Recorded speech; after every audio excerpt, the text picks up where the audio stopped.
Baik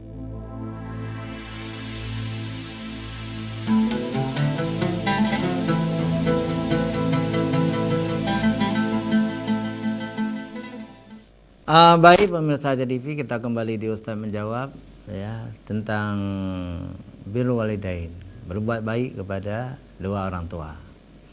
Jadi bukan hanya orang Islam yang berbakti kepada orang tuanya. Orang-orang kafir juga berbakti kepada dua orang tua mereka ya. Misalnya orang-orang Kristen. Itu di Banda Aceh itu ada Kerkhop. Kerkhop itu kuburan Belanda ya. Dekat apa tuh? Simpang Jam. Dekat Museum Tsunami kan ada seberang tuh ya, itu ada Kerkhop, kuburan Belanda di situ. Jadi cukup banyak orang-orang Belanda dikuburkan di situ. Dan kuburan yang terindah di Banda Aceh misalnya itu dicat putih, pagar-pagarnya juga dicat bersih. Ada orang yang tukang kebun di situ yang memelihara, memotong rumput ya. Dicat putih, dan cukup banyak orang Belanda turis yang datang ke sana melihat kakek-kakek mereka. Nah, dari mana uang untuk merehab pocut itu atau Kerkhop itu? Itu dari orang Belanda. Jadi orang-orang Belanda ada cucu-cucunya sekarang, cucu-cucu Belanda di Leiden, di negeri Belanda mengirimkan uang untuk pemerintah Aceh, yayasan pocut itu. Maka selalu bersih. Coba lihat kuburan itu selalu bersih. Kadang-kadang kuburan orang Aceh tidak sebersih itu ya. Tapi kuburan Belanda itu sangat bersih.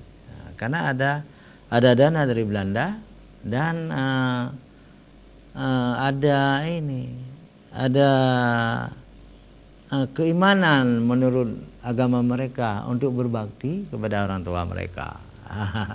Jadi ini luar biasa. Kebanyakan orang-orang Aceh ya, terutama di kampung-kampung ini, mohon maaf ya, bukan untuk mengkritik, tapi perbandingan. Kadang-kadang dia lihat ada nama ayah ada lautian nah pernah terjadi. Jadi kata mak hinan orang kaya kaji kerimba raya ya. Kadang-kadang tajak titun tiga. Orang raya jadi tak pengeh bacut. Titun dia kayak benda semak lah. Itu menunjukkan kadang-kadang dia dua ke rinci. Padahal rinci lah yang pelihara daya watai ubud. Maka Allah geyu bagdanya manusia untuk berbakti kepada dua orang tua. Dalam surat Luqman ayat 12 menyatakan dalam Quran, dalam surah Luqman ayat 12 bunyinya, A'udzubillahi minasyaitonirrajim. Wa wassaynal insana biwalidayhi hamalathu ummuhu wahnan ala wahnin wa fisaluhu fi amaini anishkurli waliwalidayka ilayyal masir. Dan kami perintahkan kepada manusia agar berbuat baik kepada kedua orang tuanya. Ibunya telah mengandungnya dalam keadaan lemah yang bertambah-tambah dan menyapihnya dalam usia 2 tahun. Jadi gelah dari gebidi usia 2 tahun. Nah yang tu, nah yang hana. Anishkurli waliwalidayka, bersyukurlah kepadaku dan kepada kedua orang tuamu. Jadi bersyukur kepada Allah dengan memuji Allah, sedang bersyukur kepada orang tua adalah membalas jasanya. Hanya kepada aku kembalimu. Jadi kita juga akan mati semuanya. Pemirsa JDV yang dirahmati Allah ya, di Aceh ini ada sebuah legenda. Pernah dengar pasti pernah ya. Legenda Amat Lamanyang. Terjadi di Krung Raya. Amat Lamanyang yo. Ada seorang anak yang miskin, anak yatim, hidup bersama dua orang tuanya di gubuk kecil. Jadi di Krung Raya sejak zaman dulu itu sudah banyak singgah kapal-kapal. Antara lain kapal dari Singapura, dari Malaya, ya, dari India singgah di situ. Jadi Amat Lamanyang dia itu bilang sama ibunya, Bu, izinkanlah aku merantau ke Malaya. Nanti kalau aku sudah punya uang, aku kembali ke sini, ibu tinggal di sini di Kerung Raya. Boleh, kata ibu, selamat jalan anakku, aku selalu mendoakan kamu supaya di rantau kamu mudah rezeki, supaya di rantau kamu bernasib baik, tapi jangan lupa engkau kepadaku. Iya mak, tidak mungkin aku lupa kepadamu. Jadi setelah mendapat persetujuan dari orang tuanya, berangkatlah Ahmad Ramanyang ke Malaysia. Di Malaysia dia bekerja sama seorang toki Cina yang kaya raya. Kemudian Ahmad Ramanyang pun menjadi kaya raya. Dia sudah diajarkan oleh toki untuk cara-cara berdagang. Betul-betul sudah kaya Ahmad Ramanyang. Dalam waktu 5 tahun dia sudah kaya raya. Dia beli kapal 1 kapal, dan dia juga kawin dengan seorang anak Melayu yang cantik jelita. Dia kawin di situ, anak orang kaya. Tetapi Ahmad Ramanyang berniaga membawa barang-barang dari Malaya ke Aceh. Dia pulang dari Pulau Pinang, pulang menuju Kerung Raya, Banda Aceh. Lalu dilabuhlah kapalnya di Kerung Raya. Kemudian orang-orang sudah datang semuanya, itu kapal Syamat kita yang dulu di sini. Syamat orang Kerung Raya itu, dia sudah kaya raya. Jadi orang datang kepada Ahmad, ini istriku yang cantik ini, dia memperkenalkan istrinya. Lalu ada orang bilang, Ahmad, mamamu itu sangat sayang, dia hidup tua renta, rumah gubuk. Dibilang oleh Syamat, aku tidak punya lagi mama, dia bilang. Dia ingkar, padahal mamanya masih hidup. Lalu sama mama Syamat juga diceritakan orang bahwa Syamat ada dalam kapal. Mamanya datang membawa sebungkus nasi. Nasi itu ada semacam gulai yang kesukaan Syamat. Gulai itu ulmurung. Gulai ulmurung kesukaan Syamat. Ibunya memasakkan gulai ulmurung itu, lalu memanggil-manggil, Ahmad, aku ibumu, turunlah. Disuruh turun dari kapal itu. Tapi apa kata Syamat? Engkau bukan ibuku sudah mati. Dia malu memperkenalkan ibunya yang miskin, yang tua, yang hina, yang hina.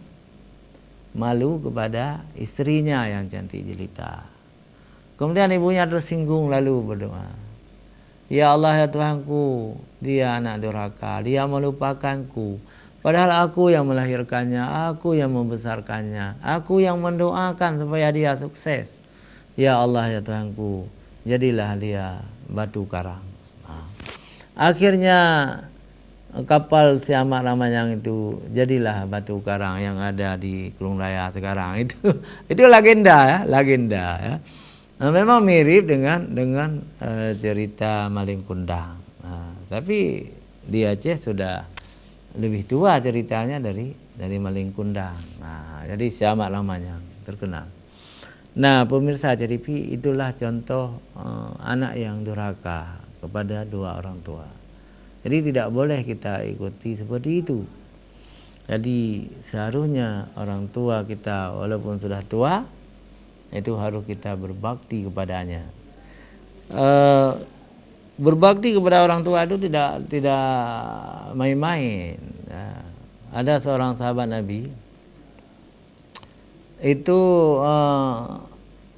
membawa ibunya, dimasukkan ibunya ke dalam raga awi itu, dibawa dari Khurasan, ditaruh di atas kepala, di dalam raga itu ada ibunya.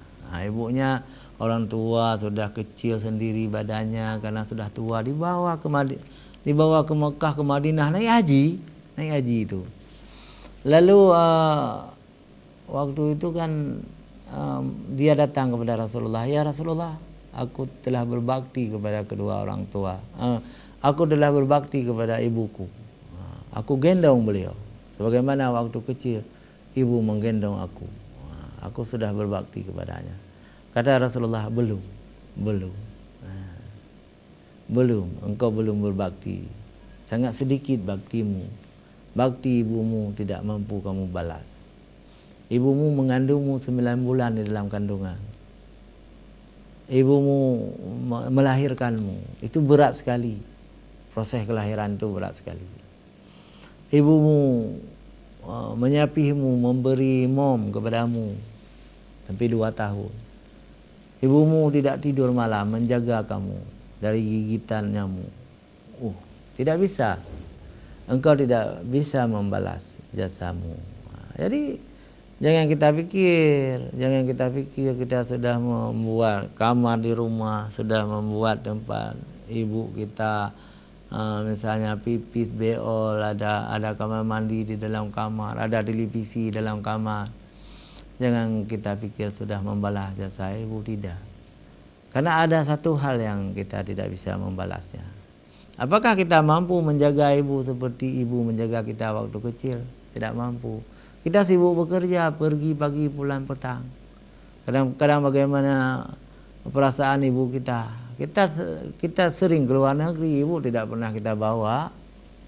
Kita sering makan enak di warung-warung, ibu kita tidak pernah kita bawa. Paling-paling kita bawa pulang makanan sedikit. Jadi jangan merasa kita telah berbakti kepada orang tua.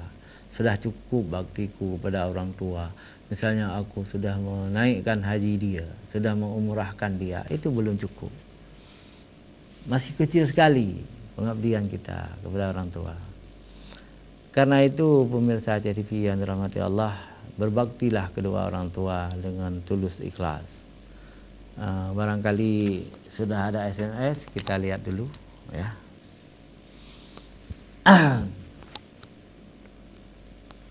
Ya betul, sudah ada ya. Saya buka ya. Dari Fadlullah. Assalamualaikum warahmatullahi wabarakatuh. Waalaikumsalam. Ustadz, saya ingin bertanya, apakah orang tua yang tidak beriman juga harus kita berbakti kepada dia? Misalnya ada orang tua salat pun tidak, yang perempuan tidak mau pakai jilbab. Kalau kita ingatkan, malah orang tua itu marah sama kita. Tetapi Ustadz, ini bukan orang tua saya, orang tua orang lain. Wassalam, Fadlullah. Ya, Fadlullah, kita tetap berbakti kepada orang tua. Ya, kita nasihatkan juga orang tua. Mama sudah tua, sudah bolehlah mama tutup aurat. Jangan lagi mama membuka aurat. Itu kan harus lemah lembut, jangan sampai tersinggung orang tua kita. Tetapi berbakti kepada orang tua itu wajib hukumnya. Tidak boleh kita meremehkan orang tua kita. Gara-gara dia tidak sembahyang misalnya, gara-gara tidak puasa. Tapi kita berdakwah kepada orang tua juga bagian dari berbakti kepada orang tua. Kalau orang tua kita misalnya non-Islam, juga kita tidak boleh durhaka kepada orang tua. Kita harus berbakti kepada mereka. Misalnya Nabi Ibrahim alaihissalam, orang tuanya tidak mau masuk Islam, tetapi Nabi Ibrahim tetap membawa orang tuanya, memelihara orang tuanya sampai mati. Beliau membawa orang tua dari Babilonia, Irak, menuju Palestina. Jadi orang tuanya tidak Islam, tapi tidak ditinggalkan oleh Ibrahim. Ibrahim mengabdi kepada orang tuanya. Demikian jawaban saya kepada Fadlullah ya. Iya. Dari Abu Paseh. Assalamualaikum warahmatullahi wabarakatuh. Waalaikumsalam warahmatullahi wabarakatuh. Ustaz Amir, saya ingin bertanya, bagaimana kita berbakti kepada orang tua, sedangkan orang tua kita sudah almarhum, kita tidak bertemu dengan beliau. Bagaimana caranya kita berbakti? Abu Paseh. Wassalam. Begini Abu Paseh, seperti kita ceramahkan tadi, cara berbakti kepada almarhum itu, misalnya yang pertama kita kirim doa. Selalu berdoa kepada almarhum ayah kita walaupun kita tidak mengenalnya ya. tidak pernah melihat wajahnya. Tapi kita berprasangka baik, su'udzan, ya, bahwa orang tua kita orang beriman, lalu kita berdoa kepadanya juga. Di samping berdoa, kita perlu juga berteman dengan teman-teman orang tua kita. Kita tanya sama orang, siapa teman-teman ayah kita almarhum. Lalu orang-orang itu menunjuk si fulan. Kita dekati, kita ngomong-ngomong, kita cerita tentang kebaikan orang tua kita, dan orang-orang itu juga akan bercerita tentang orang tua kita. Kalau perlu bersedekah kepada teman-teman ayah kita, itu juga bagian dari berbakti kepada orang tua kita. Di samping itu juga tidak salah kalau kita setiap hari Jumat kita datang ke makam beliau. Begini tuntunannya dalam mazhab Syafi'i, ada pahala kalau kita berdoa baca Yasin baik malam Jumat maupun hari Jumat, pagi Jumat, untuk orang tua kita. Dari Bang Nasir di Banda Aceh. Assalamualaikum Ustaz. Waalaikumsalam warahmatullahi wabarakatuh. Ustaz, saya ingin bertanya kepada Ustaz, akhir-akhir ini ada polemik, apakah orang tua Rasulullah Sallallahu Alaihi Wasallam isi neraka atau isi surga? Mohon penjelasan Ustaz. Iya, baik Bang Nasir. Bang Nasir di mana? Di Aceh Besar ya. Jadi kita wukufkan saja. Jadi ada dua pendapat. Ada pendapat orang-orang yang ahli hadis bahwa istri Rasulullah, mama Rasulullah dan ayah Rasulullah itu tidak sempat masuk Islam. Beliau itu tentunya isi neraka berdasarkan hadis gitu ya. Tetapi ulama-ulama tasawuf yang sangat cinta kepada Rasulullah mengatakan orang tua Rasulullah, baik Abdullah ayahnya maupun Aminah ibunya, adalah penghuni surga. Karena keduanya bukan tidak masuk Islam, tetapi karena Allah telah lebih duluan mengambil nyawanya. Misalnya Abdullah 2 bulan di dalam kandungan Rasulullah, Abdullah telah syahid, telah wafat. Kemudian Aminah, baru Rasulullah berumur 6 tahun, Allah telah mengambil nyawa Aminah. Aminah juga wafat. Jadi bukan tidak masuk Islam, tapi sudah duluan meninggal. Maka keyakinan ahli-ahli sufi tasawuf bahwa istri Rasulullah adalah penghuni surga. Jadi saya tidak berpihak kemana-mana, kita serahkan saja kepada Allah. Mudah-mudahan Allah memberi surga kepada orang tua Rasulullah Sallallahu Alaihi Wasallam. Tetapi orang tua Nabi Ibrahim, Azar, itu walaupun Nabi Ibrahim berbakti kepada orang tuanya waktu hidup, tapi Azar tetap mati kafir, dan hari akhirat Azar, orang tua Nabi Ibrahim, itu masuk neraka ya. Itu sudah jelas dikabarkan dalam Al-Quran, sedangkan orang tua Rasulullah tidak pernah dikabarkan dalam Al-Quran. Jadi lebih baik kita wukufkan, kita diamkan saja, kita serahkan kepada Allah SWT. Allah akan memberi surga kepada siapa yang dikehendakinya. Allah akan memasukkan dalam neraka kepada siapa yang dikehendakinya. Jadi menyebut saja habis bateri mentang dia mendakwa tentangnya, tentang puasa surga, puasa surga orang tua Rasulullah, habis bateri mentang. Jadi diwukufkan, didiamkan saja, selesai masalah ya. Assalamualaikum Ustaz, saya dari Mami Blangoy ya. Mami Blangoy siapa nih? Mami Blangoy ya. Assalamualaikum Ustaz, saya ingin bertanya, bagaimana kita berbakti kepada orang tua kita kalau orang tua kita itu ya belum masuk Islam? Ini misalnya ada mualaf, orang tuanya tidak masuk Islam, mualaf sudah masuk Islam. Atas jawaban Ustaz saya ucapkan terima kasih, Mami Blangoy ya. Mami Blangoy yang saya hormati, yang kami cintai ya. Seorang mu'alaf sudah masuk Islam, orang tuanya tidak masuk Islam, boleh bergaul di dunia, berbuat baik, berbakti, saling berhubungan dalam makna muamalah, ya, berbuat baik, ya, itu tidak dilarang. Tetapi ketika menyentuh masalah-masalah syariat, itu tidak boleh, tidak boleh. Lakum dinukum waliyadin. Bagi mereka agama mereka, bagi kita agama kita. Jadi nggak boleh orang mualaf itu pergi ke gereja, tidak boleh. Berdoa menurut agama Kristen, tidak boleh.